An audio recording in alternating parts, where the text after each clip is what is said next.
Today I want to review the Nikon SB-30 speedlight flash. Now this unit was introduced sometime about the early 2000s.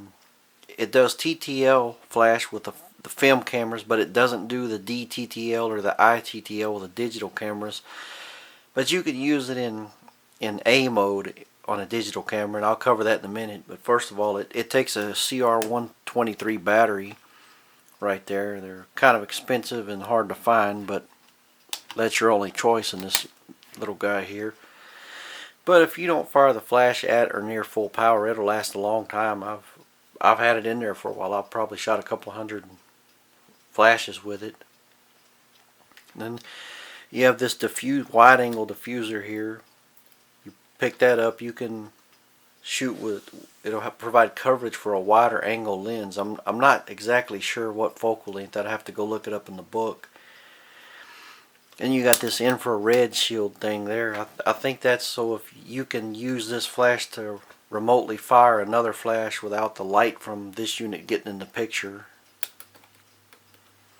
Then we turn around. Oh, by the way, this is mounted on a Nikon N2000 film body. We turn it around, you can see it has got several modes here. TTL for the film cameras, obviously, like I said, it doesn't do TTL with digital bodies. All you got to do is set it to TTL and you're good to go. And then the power switch, turn it. It's got on and standby. I don't bother with standby. I just turn it on. And this little button here, this is not a test fire button on the SB-30. That's just to wake it up out of standby mode.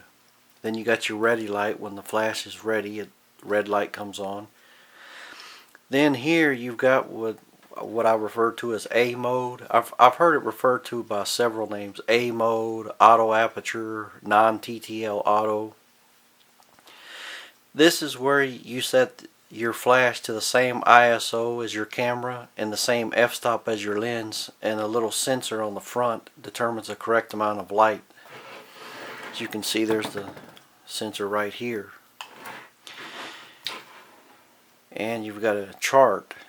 You got ISO 100 and 400. Let's say, for example, you're shooting at ISO 100 and you want to shoot at a f-stop of 4. You find 100 to 4, that dot right there, align it with this dot. Then you're good to shoot. Let's say, for example, you're shooting at ISO 400 and you want to shoot at f16. Find 416 right here. Then you've got manual mode, 1/32 power, 1/8 power, and full power.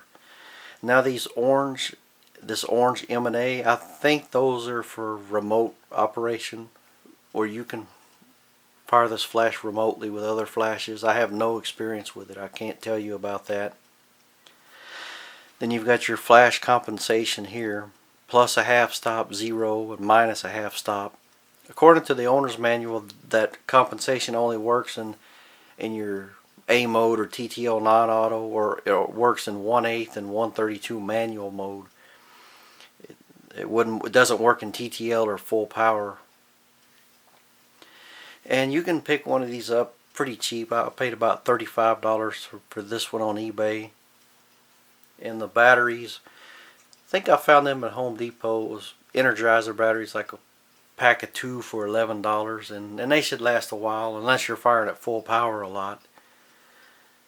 And it's also, the flash head folds down this position so that you can shoot macro or close-up. You can shoot with a subject closer to the lens without the lens putting a shadow on it.